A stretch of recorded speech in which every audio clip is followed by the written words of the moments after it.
Life story channel में आपका स्वागत है। आइए आज मैं आपको सुनाती हूँ short inspirational stories in Hindi.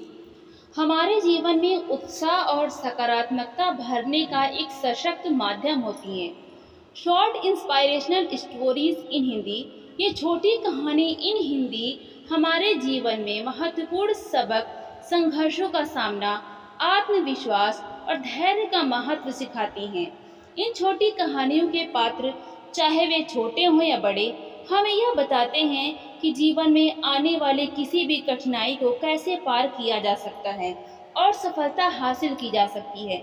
ऐसी कहानियां हमें कठिन समय में साहस देती हैं और एक नई प्रेरणा के साथ जीवन में आगे बढ़ने की सीख देती हैं।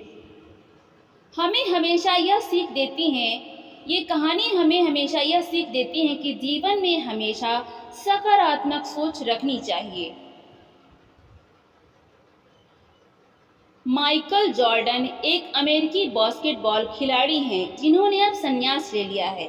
माइकल जॉर्डन का जन्म बहुत ही गरीब घर में हुआ था और वो उनके परिवार के साथ एक छोटे से घर में रहा करते थे। माइकल की सोच हमेशा कुछ बड़ा करने की ही होती थी जिससे उनकी गरीबी की समस्या सुलझ जाए। माइकल जॉर्डन जब 13 साल के थे तभी एक दिन उनके पिता ने उन्हें अपने पास बुलाया और एक पुराना कपड़ा माइकल को देकर यह बोले, बेटा यह बताओ कि इसकी कीमत कितनी होगी। माइकल थोड़ा सोचने के साथ बोला कि यह $1 का तो होगा ही। तभी पिता ने कहा, तुम्हें अब बाजार जाकर इस कपड़े को कुछ भी करके इसे $2 में बेचना होगा। माइकल जॉर्डन ने अब कपड़े को अच्छे से धो दिया और फिर घर उसे प्रेस करने के लिए इस्त्री न होने के कारण उस कपड़े के ढेर सारे कपड़ों के नीचे सीधा करने के लिए रख दिया। अगले दिन देखा अब वो कपड़े पहले से अच्छे दिख रहे हैं। उसके बाद माइकल जॉर्डन पास के रेलवे स्टेशन जाकर 5 घंटों के मेहनत के बाद उस कपड़े को बेच दिया। माइकल जॉर्डन कपड़े को बेचकर बहुत खुश होता हुआ घर आया और अपने पापा को पैसे दिए। 15 दिनों के बाद पिता ने फिर और उसे वैसा ही एक कपड़ा और दिया और कहा कि जाओ और इसे $20 में बेच कर आओ। माइकल जॉर्डन थोड़ा चकित होकर पिता से बोला, इसके $20 भला कौन ही देगा।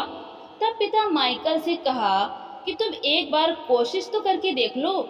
माइकल जॉर्डन ने फिर दिमाग लगाया और अपने दोस्त की मदद से शहर जाकर उस कपड़े पर मिक्की माउस का स्टिकर लगा दिया और अमीर घर के बच्चों के स्कूल के सामने उसे बेचने लगा।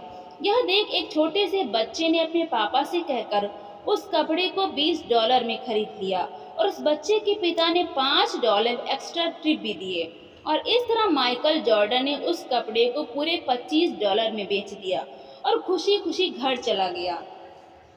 उसने यह बात अपने पिता को आकर बताई। अब कुछ दिनों बाद फिर से माइकल जॉर्डन को पिता ने फिर से एक कपड़ा दिया और कहा, जाओ इसे $200 में बेच कर आओ। अब इस बार तो बहुत ही ज्यादा था। माइकल जॉर्डन ने इस बार भी कुछ नहीं कहा क्योंकि वो हर बार सफल हो रहा था।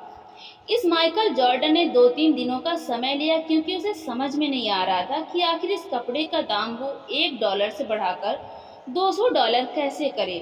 तभी अचानक उसके दिमाग में एक आइडिया आया और वो तुरंत शहर चला गया। उस दिन शहर में बहुत ही पॉपुलर एक्ट्रेस आई हुई थी। अब माइकल जॉर्डन ने पुलिस का घेरा तोड़ते हुए उस एक्ट्रेस का ऑटोग्राफ मांगा। मासूम से बच्चे को देखकर एक्ट्रेस मना नहीं कर पाई और उस बच्चे की कपड़े पर ऑटोग्राफ दे दिया। अगले दिन माइकल जॉर्डन बाजार जाकर उस ऑटोग्राफ वाले कपड़े को $200 में बेचने लगा और उसको लेने के लिए बहुत सारे लोग इकट्ठा हुए थे। भीड़ इतनी ज्यादा हो गई कि उस कपड़े को खरीदने के लिए बोली लगनी शुरू हो गई थी। आखिरकार उस कपड़े को एक पैसे वाले व्यक्ति ने $2000 में खरीद ही लिया।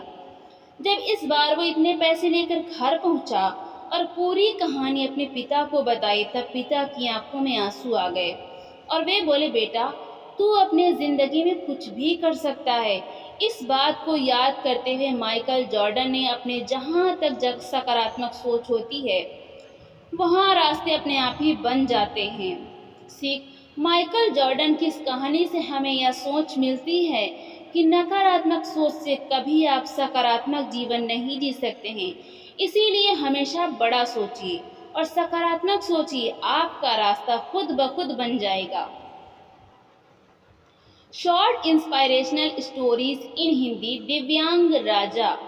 ये कहानी है एक दिव्यांग राजा की जो बहुत ही अच्छा था और प्रजा के लोग भी भगवान से प्रार्थना करते कि उन्हें ऐसा ही राजा मिले हर जन्म में। लेकिन राजा को अपने दिव्यांग होने का कोई दुख या मलाल नहीं था। एक दिन राजा अपने महल में घूम रहा था और चित्र देख रहा था। उनमें से कुछ नायाब चित्र जो थे उनके पूर्वजों ने बनाए हुए थे। तभी राजा घूमते हुए सोचने लगा कि कितने शूरवीर खानदान में मुझे जन्म लेने का मौका मिला, और इस बात के लिए राजा ने मन में भगवान को शुक्रिया भी किया। राजा चित्र को देखता चला जा रहा था और जब आखिरी चित्र को देखा और उसके बाजू में खाली जगह को देख वो चिंता में पड़ गया।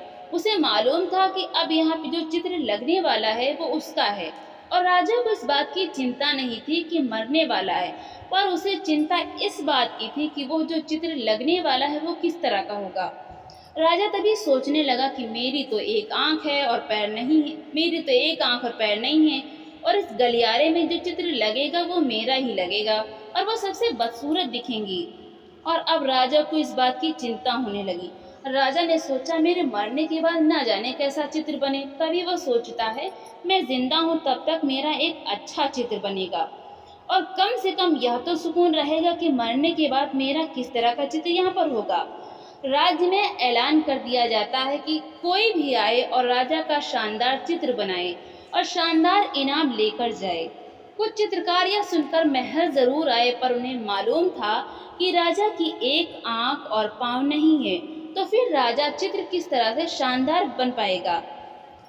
चित्रकार सोचने लगे अगर राजा का चित्र खराब बन गया तो इनाम तो दूर सजा जरूर मिलेगी। इसीलिए बड़े बड़े चित्रकारों ने राजा का चित्र बनाने से मना कर दिया। और इसी बीच एक साधारण से लड़के ने कहा कि मैं राजा साहब का चित्र बनाऊंगा और मुझे 24 घंटे का वक्त दीजिए। यह सुनकर बाकी चित्रकार सोचने लगे ये लड़का क्या फांसी पर चढ़ना चाहता है क्या। राजा को भरोसा था कि वो लड़का चित्र बनाकर लाएगा, और राजा ने कहा ठीक है आप चित्र बनाकर लेकर आए।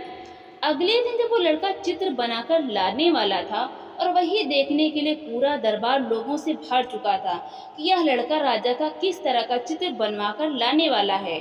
और लड़का जब राजा का चित्र लेकर आने लगा तो हर कोई ताली बजाने लगा।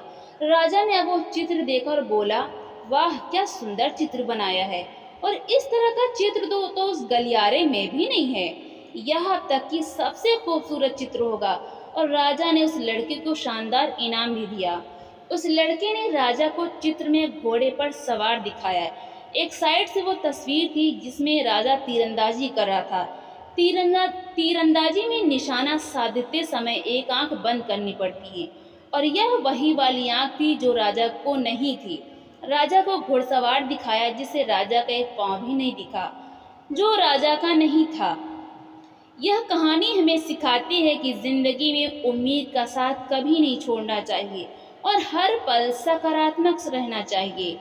तो दोस्तों आपको ये कहानी कैसी लगी, लाइक करें, ज़्यादा से ज़्यादा शेयर करें और कमेंट करके हमें ज़रूर बताएं। और ऐसी कहानियाँ सुनने के लिए हमारे चैनल को सब्सक्राइब करना बिल्कुल भी ना भूलें। तो मिलते हैं अगली नई कहानी के साथ। बहुत बहुत धन्यवाद।